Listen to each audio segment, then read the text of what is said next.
hey God, look, I haven't talked to you in a while. I don't know if you're real. I'm not sure.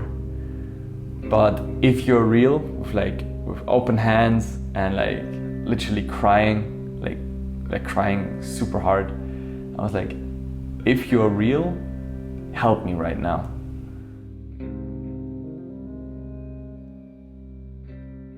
Hey everyone, what's up? My name is Patrick and I'm from Germany, and today I want to share with you the story, my personal story on how I found Jesus and how Jesus helped me in literally every aspect of my life. I was born in Germany, like I said already, and I was raised Protestant in a Christian household, so praying in the evening to God and everything was pretty normal to me.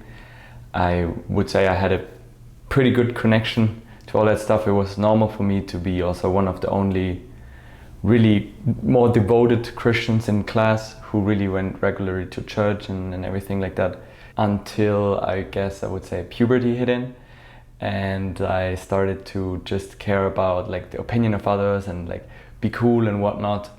So this whole church thing and this whole faith got is not something considered to be cool in Germany, let's say. So I was being more and more distracted from that and more focusing on friends and climbing in the social circles and all that stuff. Also, once my rational mind kicked in, I started to have some serious questions about the Bible and if the Bible is literally true or not. I also felt like people don't really ask those questions enough. They just have blind faith, and it started to feel like a stupid thing for me a little bit. Why do people believe if they don't even ask things? Isn't it good to ask things and be a little bit skeptical about things and find out what's the truth and whatnot? And stuff like, I don't know, the Ark of Noah or Adam and Eve. I was like, this can't be literal, right? Because this is not in alignment with science. Today I know better, but I don't know, a big flood or what, that started to sound really unrealistic and whatnot. So this was also some major doubts I started to have, and it just fell one after the other. So if that's not true in the Bible, then maybe that's also not true, and that's also not true, and maybe at the end of the day, this whole story about Jesus is also not true. That was pretty much the consequence I took from there. So I started to despise the topic more and more and see more and more the blind faith people, and I was like, I'm not like that. I want to question the world. I want to find out truth about the world. I don't just want to have blind faith. And then around the age of 17, my parents divorced, and even though I didn't know at that time, I guess it was a major event in my life, because we also stopped to go to church in that time. It was just it all came together. So we didn't go to church anymore. They separated. There was like an illness also in the family, and even got close to the topic of death at that point. I really started to be like, if there's a God, I don't even want to know him, because I feel like he doesn't help me anyway. So I have to do it myself. I'm standing on my own, and I have to do the things myself. So then I started to have this whole shift in my character of me against the world. I have to stand on my own feet. I can't be relying on anyone, especially not something invisible that doesn't really even can help me here in this world. So because my mom left the household, I guess there was one major wound that I then tried to fill with other girls and trying to become good at that topic. I first went to the gym, got a really nice body, six-pack and whatnot. Then I realized that's not enough, because that won't get me the girls. I need to get good in social communication and stuff like that. So then I got into this whole area of, I don't know, pick up girls and stuff like that, and learn how to interact with them in a way that they like you and whatnot. So what I pretty much learned is to put on a mask that I would be liked. So this was my survival mechanism in a way, because I knew this I could get the validation, I could get the number of the girl, and I could could get her laughing and whatnot, but I wasn't really authentic about who I am or my actual wounds. So I had like this long phase of compensation in the world and pursuing all these things, but just realizing that none of these things actually last. They were always like a little high. For example, if I got like a number of a girl or a date for a girl, it was like a high, but it wasn't enough. I needed more, so then I needed a kiss from the girl or whatnot, and this continued obviously. And then let's say that girl wasn't enough anymore, so I needed another one, and all that stuff it was never enough to feel the actual wounds that I had. But anyway, with then the girls topic done, I then pursued like business. I thought that money will fill me, that like having my own business and traveling the world is something I saw on social media and all over the place to be something that's really worth doing.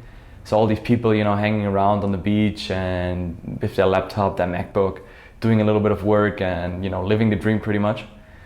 So I got really hooked on that idea, and I started to pursue this like a madman. I was literally a workaholic, I guess. Shifted my whole focus of my worthiness into like the money and business side of things, until eventually it worked out. It took me quite a while, it wasn't easy. I managed it actually to live off an income from my laptop, and then we started to travel and whatnot, which was really, really cool. It was also like a very hype feeling to be like, hey cool, I'm now a digital nomad. So I lived in like multiple countries.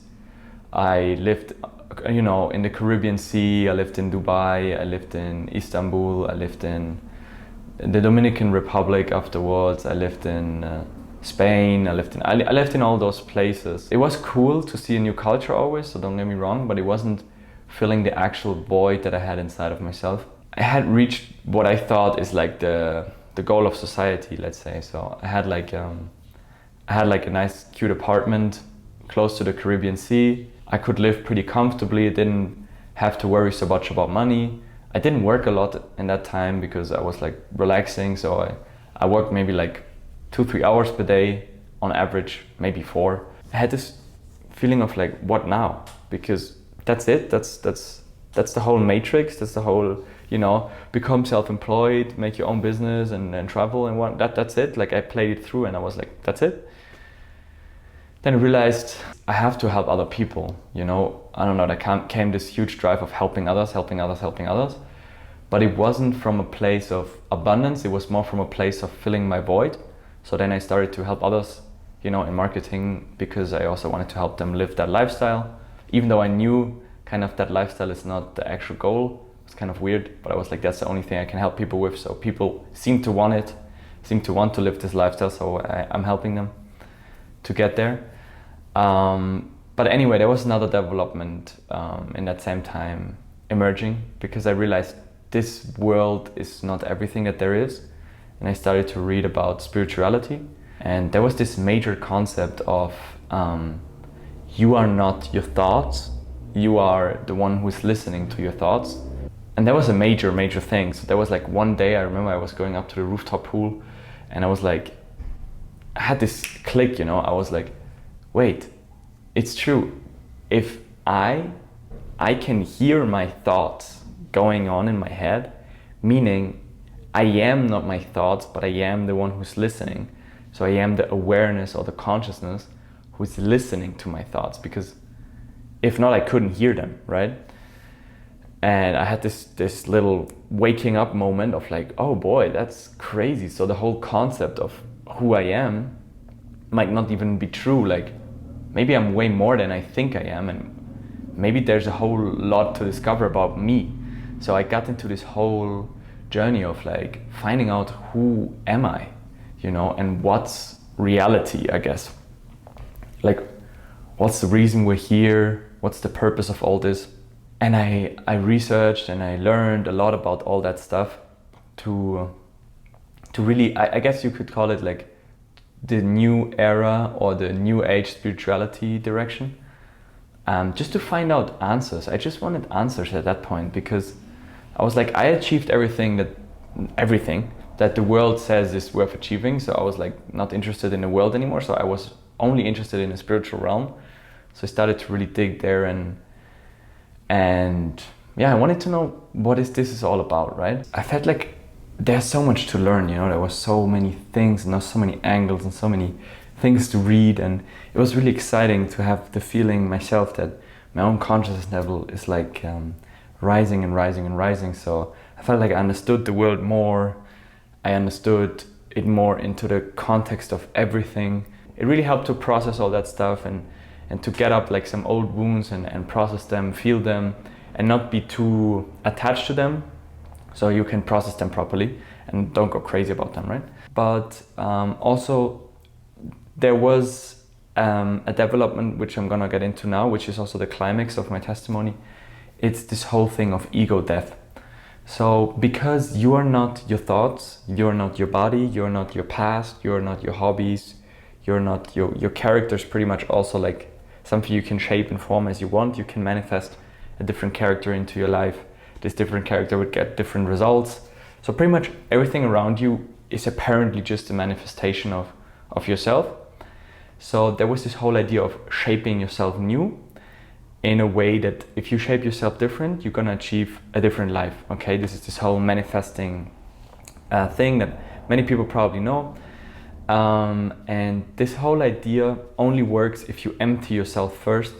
Means you have to empty all the past things that you carry with you, your past beliefs, the past concepts and yeah, fixed concepts that you have of yourself. Because only if you free yourself from them, you can shape a new version of yourself. And with this new version of yourself, you can shape a new reality around you.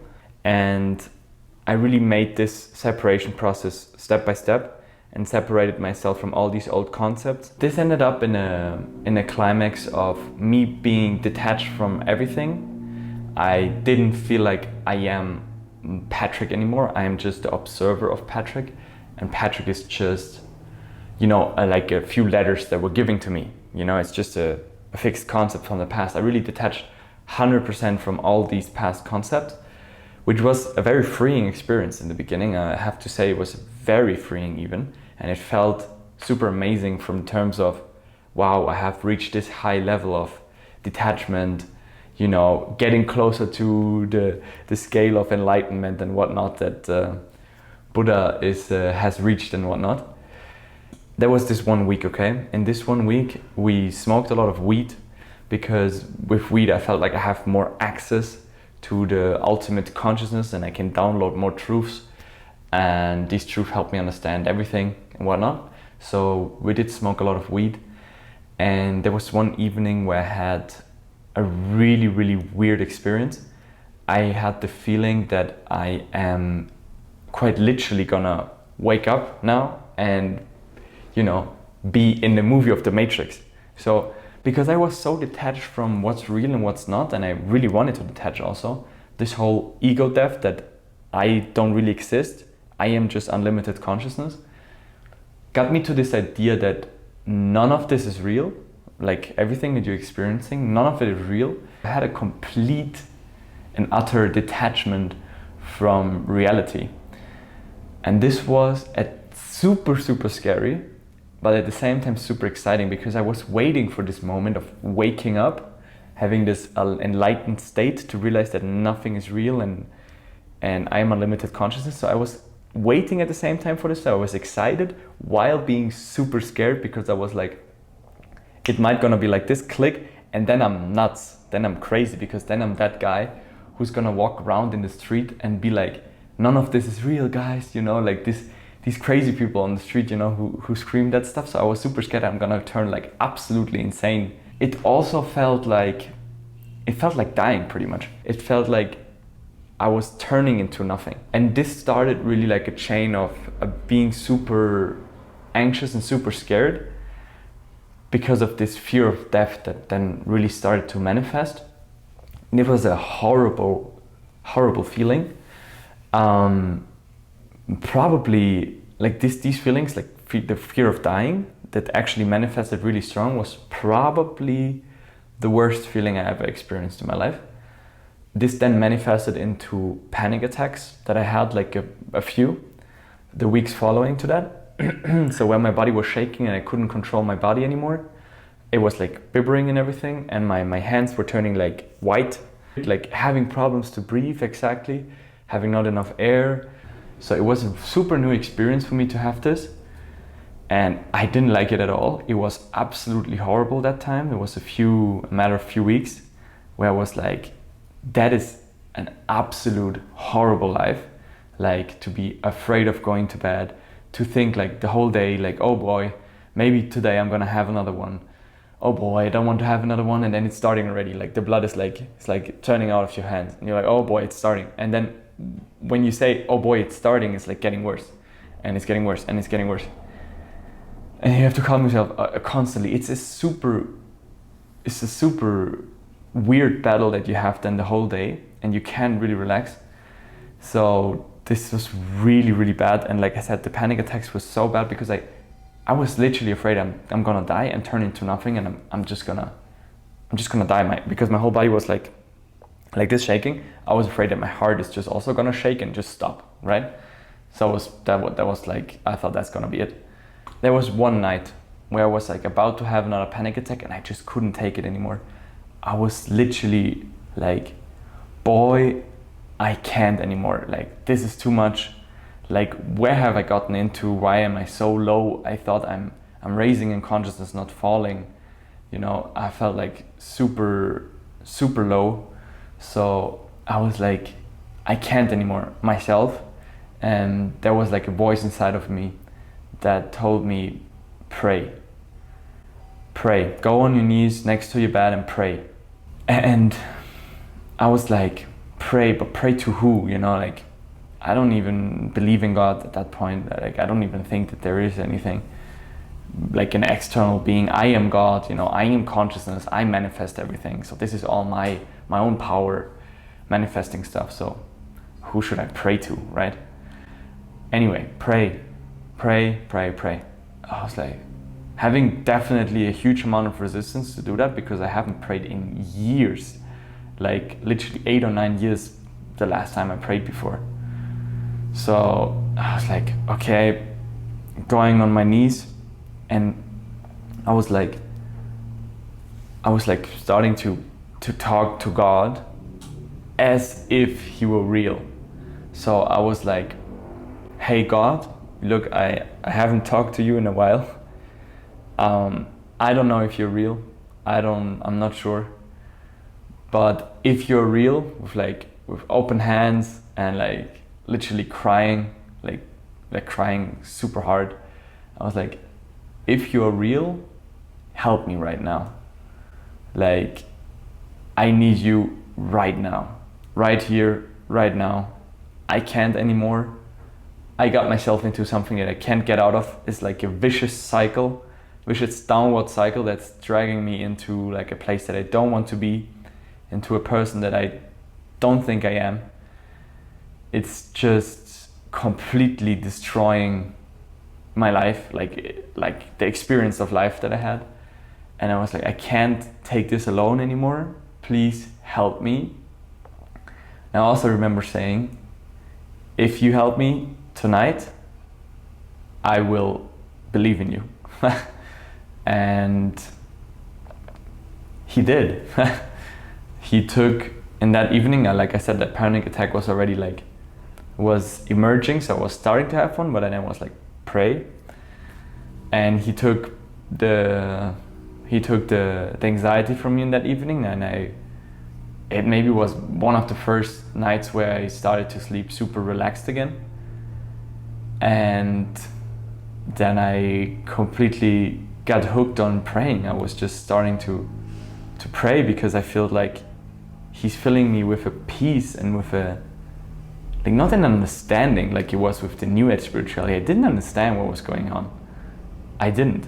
But it was a feeling of peace and quietness and feeling secure, feeling loved, feeling comfortable, that I got while communicating to him and praying to him. So I got completely hooked on praying. I really loved to pray and it calmed me down so much, and I was like, wow, that's crazy. How is that possible? Like, is there really something, you know? Like, is there an external being, like an external God that I can connect with? Because I always thought I am, in a way, God. I am consciousness. I'm connected to God, like in a way that I am consciousness, so I am part of God. Or is there really an external being that can help me out? So I really wanted to get to know this God. And I was like, where do I start? And the first thing that came to my mind was to read the Bible. With this whole background of New Age spirituality, I was like reading the Bible being like, whoa, this book is insane. Like, there's a lot of crazy good stuff in there, super deep, super profound. Like, whoa, like not realizing that like New Age spirituality took from the Bible instead of the other way around, right? And so I started to read the Bible, and I was really hooked by how perfectly on point, especially the New Testament, is on morals. It's like I was lacking like a moral standard at that point, because I did my own morals. Morals were relative to me at that point. It's like everyone is kind of figuring out their own sense of what's right and what's wrong. But what's in the Bible is like, it's like it felt like that's the ultimate moral truth. Like what they say, what's right and wrong, I couldn't put it any better. Like 0%. If I would think about it for years, I couldn't put it any better. Like it was so on point, like giving me like a guidance on how to live a good life. I felt like it was literally like a book that's written for my life and for everyone's life, on how to live a good life. Like 100% guarantee, if you follow these morals, you're gonna have a good life. And I was like, that's crazy. And I was really amazed, you know? And I wanted to know more about this truth from the Bible and this God from the Bible. So then I stumbled upon a series called The Chosen. I don't know if you know it, but it's like the New Testament pretty much in a series, and it's on Netflix and it's free on the internet, available for everyone. It's about the disciples and Jesus. And man, since the first episode, I guess every episode in that series, I had goosebumps. Sometimes I cried, sometimes tears in my eyes. I mean, the Jesus portrayed is very good portrayed, by the way. But like what Jesus says and the situations that he's in, that's like the best person I could imagine, you know, walking on earth. He's like the absolute role model on how to be a loving person. And this was amazing. It still is. I still have goosebumps, because it definitely changed me to see that portrayed in a series instead of just reading it in the Bible. Huge, massive impact.